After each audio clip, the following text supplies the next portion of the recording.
अस्सलामुअलैकुम। मोहम्मद अज़ सिद्दीक अपने प्रोग्राम मैथ्स व्यूज़ के साथ हाजिर खिदमत है। बड़े अहम इशू पे बात करनी है आपके साथ, यानी यहाँ एक अजीब सा हालात और वाक़यात हुए हैं। हमारे यहाँ बार काउंसिल्स, बार एसोसिएशन सियासी जमातों का आला कार और एजेंडा बन चुकी हुई हैं और बिला वजह आला अदालती अहकामात की खिलाफ वर्जी करते हुए अपनी पसंद और नापसंद के जजेस सुप्रीम कोर्ट में एलिवेशन पे चाह रही है, हाई कोर्ट में चाह रही है और उसके लिए बाकायदा एक मूव चल रही है। और उस मूव का मकसद है कि कोशिश ये की जा रही है कि डिवाइड शो की जा सके, यानी सुप्रीम कोर्ट के अंदर भी जजेस वो आ सकें जो एक ख़ास मकतबा नज़र से या ख़ास फ़िरके से या एक तबके से ताल्लुक़ हो। ये अच्छी रवायात नहीं है। हमारे यहाँ ये ग्रुपिंग और क्लबिंग का जो कॉन्सेप्ट बनता जा रहा है, ये इसे ख़त्म करना बड़ा ज़रूरी है। ये वक्त की बड़ी अहम ज़रूरत है। यानी जस्टिस काजी फाइसा के केस में बहुत सी चीज़ें खुलकर सामने आ चुकी हैं और बड़ी तकालीफ के मसाइल चल रहे हैं और एक इम्प्रेशन ऐसा दिया जा रहा है कि जैसे जुडिशरी जो है ये आंसरेबल नहीं है। ऐसा नहीं है concept. Judiciary is always accountable and answerable. ये कॉन्सेप्ट ही गलत है। पहले तो आपके सामने पीछे बैकग्राउंड पे कोशिश करूँगा पाकिस्तान बार काउंसिल की प्रेस रिलीज़। अच्छा, वो किस लिए है ज़रा पहले मैं आपको ज़रा क्लैरिटी के साथ बता दूँ।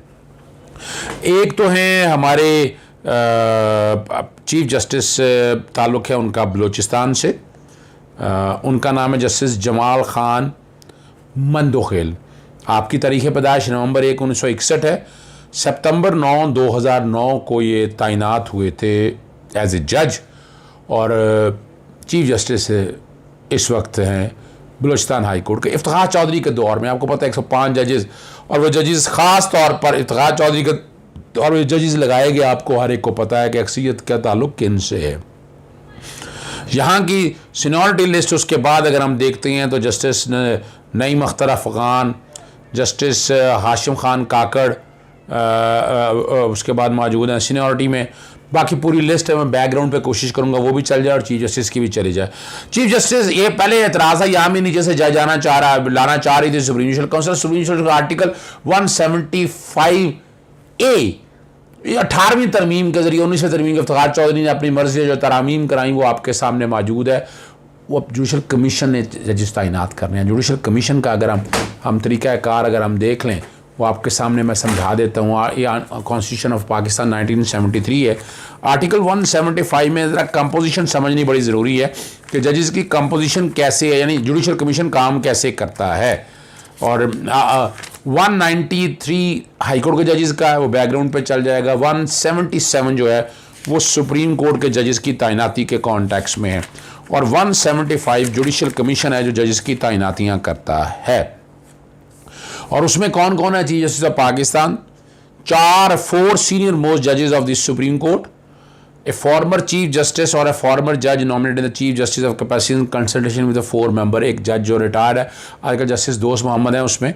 और 4 जजेस जो सीनियर जजेस आ जाते हैं वो जजेस चीफ जस्टिस जस्टिस गुलजार साहब आ जाते हैं, जस्टिस मुशीर आलम आ जाते हैं, जस्टिस उमर अता बिंदयाल आ जाते हैं, जस्टिस मकबूल बाकर आ जाते हैं चीफ जस्टिस के अलावा, और जस्टिस काजी फाइज ईसा आ जाते हैं।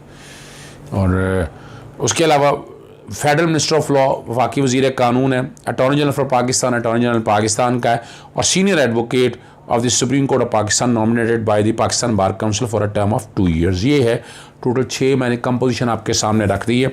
ये तजवीज़ करते हैं, उसके बाद ये पार्लियामानी कमीशन के सामने जाता है मैटर। ये आर्टिकल 175 के अंदर ही है, वो डिटेल बैकग्राउंड पर चल रही होगी आपके सामने। एक तो नाम तजवीज़ किया गया जस्टिस जमाल खान मंदोखेल का। दूसरा जो नाम तजवीज़ किया गया वो सीनियरिटी लिस्ट में आपके सामने मैं शेयर कर देता हूँ, वो है सिंध हाई कोर्ट की। सिंध हाई कोर्ट में से जस्टिस अहमद अली शेख साहब हैं और 2009 में ये जज तैनात हुए थे। उसके बाद जस्टिस इरफान सादात खान है, जस्टिस अकील अहमद अब्बासी हैं 2009 में, जस्टिस सईद हसन अख्तर रिजवी हैं और 5वें नंबर पर हैं जस्टिस मोहम्मद अली मज़हर है। उसमें से जस्टिस मोहम्मद अली मज़हर का नाम तजवीज़ किया गया सुप्रीम कोर्ट के जज के लिए। और ये कोई पुरानी रवायत नहीं है, मैं आपको पहले बताता चलूँ। मैंने कुछ केसेस आपके सामने रखने हैं और उसमें ख़ास तौर पर एक तो पहला केस है जिसमें बहुत ज़्यादा शोर डाल रही है Pakistan bar council, Punjab bar council, PLD 1996 supreme court 326 जिहाल ट्रस्ट केस, ये 1996 का केस है। ये चीफ जस्टिस मोस्ट सीनियर जज जो है ना वो चीफ जस्टिस सुप्रीम कोर्ट बनेगा या चीफ जस्टिस हाई कोर्ट बनेगा, इस पर प्रिंसिपल सेटल हुआ। फिर 2002 में केस एक और चैलेंज हुआ सुप्रीम कोर्ट बार एसोसिएशन ने फेडरेशन ऑफ पाकिस्तान के साथ, PLD 2002 सुप्रीम कोर्ट 939। ये अब आपके सामने रख देते हैं। ये 26/12/2001 को 4 जज तैनात हुए। जस्टिस सरदार रज़ा खान साहब, ये chief justice Peshawar high court के थे, और जस्टिस खलीलुर रहमान रमदे ये तीसरे नंबर पे थे सीनियरिटी में लाहौर हाई कोर्ट के। चौथे नंबर पे जस्टिस मोहम्मद नवाज अब्बासी थे, और 13वें नंबर पर जस्टिस मोहम्मद फ़कीर खोखर थे, सेक्रेटरी कानून थे उस वक्त। ये जजेस तैनात कर दी, ये अपॉइंटमेंट चैलेंज कर दी गई।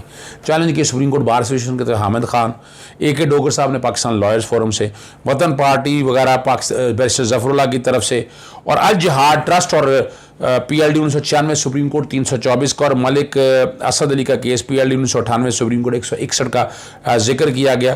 कॉन्स्टिट्यूशन पिटीशन 1/2002 थी, कॉन्स्टिट्यूशन 6/2002 थी, कॉन्स्टिट्यूशन पिटीशन 8/2002 थी। आपके सामने बड़ी मज़ेदार बात बतानी है, इसमें कह दिया कि जो जज ऑफ द सुप्रीम कोर्ट है ये फ्रेश अपॉइंटमेंट है। आर्टिकल 170 इसलिए बैकग्राउंड पे शेयर कर रहा हूँ कि ये फ्रेश अपॉइंटमेंट है, इसका सीनियरिटी से कोई ताल्लुक नहीं है। ये जानबूझ के जो हम बार काउंसिल या बार एसोसिएशन में हमने ड्रामाबाजी शुरू की है और हम बेवकूफ़ बनाने की कोशिश कर रहे हैं कौम को, ये छोड़ दें। अदलिया का काम है, अदलिया को करने दें। वो जो जिस तरह कर रही है वो बेहतर समझती है कैसे करती है। अब आपके सामने जो मज़ेदार बात बतानी है, इसका प्यारा नंबर है 27। प्यारा नंबर 27 उसी जजमेंट में जो 2002 की है, वो मैं बड़ी लंबी लिस्ट है, तकरीबन जो है 25 जज हैं जो तारीख में तैनात होते रहे हैं। 1950 से शुरू करके 2000 तक है कि जजेस सीनियरिटी के अलावा प्रिंसिपल से तैनात होते रहे। तो इस जजमेंट ने जो PLD 1996 है, इसमें मौजूद थे justice Sajjad Ali Shah chief justice, justice Ajmal Mian, justice फजल अलाई खान, मंजूर हुसैन सियार और जस्टिस मीर हज़ार खान खोसो। ये थे जजेस अल जिहाद ट्रस्ट में। और 1996 में जब बनी 2002 में जो जजेस थे वो जस्टिस शेख रियाज अहमद चीफ जस्टिस, जस्टिस काजी मोहम्मद फ़ारूक थे, मियाँ मोहम्मद अजमल दोबारा मौजूद थे, जस्टिस दीदार हुसैन शाह और अब्दुल हमीद डोगर, ये 5 जजेस। अब ये प्रिंसिपल वाज़े तौर पर तय कर दिया। तो ये जो हमने बनाया हुआ ना, ये और एक बड़ा मज़ेदार बात है, कुछ लोग हमारे यानी बलूचिस्तान हाई कोर्ट के जज को उसको लिबरल शो करने की कोशिश कर रहे हैं, बता रहे हैं कि पता नहीं कैसी जजमेंट दे रही हैं। ओ भाई, मेरिट की बातें करें, जजेस को छोड़ दे, जजेस ने मेरिट पे काम करना है। इनकी अलाइनमेंट का जो प्रिंसिपल कुछ लोग लिबरल और कुछ लोग जिंदा रखने की कोशिश कर रहे हैं, ये गलत प्रिंसिपल आ रहा है। और अभी आपको याद होगा, मैं लेता चलूँ आपको, पिछले दिनों आपको याद होगा justice Munib Akhtar Sindh high court से थे, जूनियर जज थे, सुप्रीम कोर्ट जज लगाया गया। जस्टिस सईद मज़ार अली अकबर नकवी, जस्टिस अमीनुद्दीन खान साहब, ये भी जूनियर जज थे लाहौर हाई कोर्ट के, सुप्रीम कोर्ट जज लगाया गया। कोई चैलेंज नहीं हुई। अब क्या बात, वो कहाँ सेठ बड़ा सुहाने ख्वाब लेके वो करते रहे कि मुझे भी यानी बड़ा शौक था उनको चीफ जस्टिस जज बनने का सुप्रीम कोर्ट का, और वो भी पिटीशन दायर करते थे। यानी ये क्या प्रेसिडेंट हमने सेट करना शुरू कर दिया। ये ख्वाहिशात पे कब से चलना शुरू होगी जुडिशरी, कब से लोग ख्वाहिशात पे चलना शुरू हो गए। फिर उसके बाद जस्टिस काजी मोहम्मद अमीन भी लाहौर हाई कोर्ट से लेके गए। तो सीनियरिटी का प्रिंसिपल 177 के अंदर मैंने आपके सामने मैं दोबारा पढ़ देता हूँ। 177 जो सुप्रीम कोर्ट के जजेस की बात करती है ना, उसमें सीनियरिटी का प्रिंसिपल जो हमने बनाया हुआ है, पता नहीं कहाँ से बना लिया, या आईने पाकिस्तान नया छाप लें या उर्दू में नया बना लें। माजरत के साथ उर्दू में वैसे मैंने कह दिया। अब देखें यहाँ 2 बातें हैं। जज तैनात होना है 5 ईयर्स का होना चाहिए, और सीनियरिटी का कोई प्रिंसिपल नहीं लिखा हुआ यहाँ से 5, और जो वकील है वो 15 साल की वकालत की प्रैक्टिस होनी चाहिए उसकी। ये बड़ी सिंपल सी बात है। तो बड़ी ज़्यादती की हमारी वैसे जुडिशल काउंसिल ने, कमीशन ने जो है जस्टिस जमाल मंदोखेल का तो नाम तजवीज़ कर दिया सुप्रीम कोर्ट के जज के लिए, लेकिन जस्टिस जो मज़हर साहब है वो पेंड कर दिया। हालांकि ये गलत किया है, ये प्रेशर में आए हैं। सुप्रीम कोर्ट को हमारी प्रेशर में नहीं आना चाहिए ना, जुडिशल कमीशन को किस बात का प्रेशर आना चाहिए। यानी ये क्या कल को हड़तालें कर दो और इस तरह ये काम चलेंगे आप, यानी इस तरह ये, यानी लोग तो ये समझ जैसे डर गए हैं, ये खौफ में आ गए हैं। ये रवायत अच्छी नहीं है, इस रवायत को ख़त्म होना चाहिए। मेरिट पे बातें चले, मेरिट पे जो मर्जी करें। यानी आईन पाकिस्तान 1973 का अमल दाल होना है, और ये पसंद और नापसंद करके अपनी मर्जी से, यानी वो चाह क्या रहे हैं, वो जो क्लास खास तौर पर जो हड़तालें कर रही है वो जा रही है उनकी अपनी मर्जी का जो है ना जज वो यहाँ पर सुप्रीम कोर्ट के अंदर आ जाए, उनके उस तबका फिक्र का कह रहे हैं, जो मर्जी कह रहे हैं आप। लेकिन ये इस तरह नहीं चलेगा, ये तरीक़ाकार गलत हो रहा है। हमें इसको किसी तरह भी अप्रूव नहीं करना चाहिए। आखिर में ख़त्म करने से पहले मैं प्रेस रिलीज़ एक का जिक्र कर दूँ। चेयरमैन नैब की तरफ से प्रेस रिलीज़ आई है और प्रेस रिलीज़ बहुत ज़रूरी है आप लोगों के लिए, वो पढ़नी पड़ेगी। मैं सारी तो कोशिश करूँगा जल्दी से पढ़ दूँ मैं आपको ताकि क्लैरिटी आ जाए। वो बड़ी क्लैरिटी के साथ है। नैब की वज़ीर ख़जाना के बयान, नैब की वजह से ब्यूरोक्रेसी काम नहीं कर रही, इससे मुताल्लिक मीडिया रिपोर्ट्स की तरदीद की है। नैब के इस वक्त 1213 रेफरेंस एहतसाब अदालतों में हैं। और शौकत खलील का बयान ये था कि नैब की वजह से ब्यूरोक्रेसी काम नहीं करी, तरदीद करते हुए इसे बेबुनियाद, मन गढ़त और हक़ाइक़ के मुनाफी करार दिया। नैब के इस वक्त 1273 रेफरेंस एहतसाब अदालत में चल रहे हैं जिनकी मालियत 1300 अरब रुपये है। उनमें से ब्यूरोक्रेसी के खिलाफ मुकदमा ना होने के बराबर है, मगर इसके बावजूद तवातर के साथ नैब के खिलाफ प्रोपेगेंडा किया जा रहा है, जिसका मकसद नैब पर इल्ज़ाम तराशी और ब्यूरोक्रेसी की हौसला शिकनी करना मकसूद है। कौमी एहतसाब ब्यूरोक्रेसी का न सिर्फ एहतराम करता है बल्कि उनकी खदमात को कदर की निगाह से देखता है।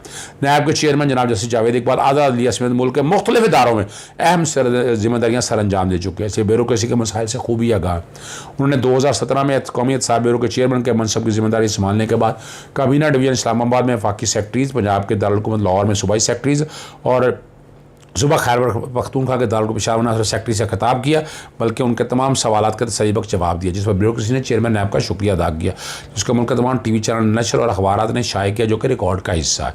यहाँ यह अमर काबिल ज़िक्र है कि कौमी एहतसाब ब्यूरो का क़याम 1999 में मुल्क से बदनामी और बदनवासर काम से लूटी हुई कौम की वापसी के लिए लाया गया। कौमी एहतसाब ब्यूरो ने 1999 से 2016 तक सिर्फ 288.75 अरब रुपये बिलवास्ता और बिलावास्ता बरामद किए, जबकि जस्टिस जावेद इकबाल की क़यादत नैब ने 2017 से 2020 में 502 अरब रुपये बिलवास्ता और बिलावास्ता बरामद किए, जो कि नैब की सालाना कारकर्दगी 2020 की रिपोर्ट में मौजूद है और नैब की वेबसाइट पर मौजूद है। गैलप का सर्वे भी किया, अगर सारी डिटेलों में बाकी नहीं हो प्रेस मैं चाहूँगा बैकग्राउंड पे चला जाए। लेकिन नैब को बिज़नेस के हवाले से कुछ चीज़ें बेहतर करनी है, ये इंप्रेशन जो आ रहा है। लेकिन सियासतदान बिला वजह जो इल्ज़ाम तराशी कर रहे हैं नैब पे, ये काबिल मैं नहीं समझता, ये काबिल माफ़ी नहीं है, इसमें सख्त एक्शन होना चाहिए। मजाक बना हुआ जिसका दिल चाहता है नैब की बेइज्जती होना शुरू कर देता है, इदारों की बेइज्जती शुरू करता है, इनके खिलाफ कोई एक्शन नहीं होता। इनके खिलाफ नैब के कवानीन के साथ एक्शन लेना चाहिए, तभी मुल्क आगे चल सकेगा, बेहतरी की तरफ जाएगा। इजाज़त दीजिएगा, अस्सलाम वालेकुम, अल्लाह हाफ़िज़, पाकिस्तान जिंदाबाद।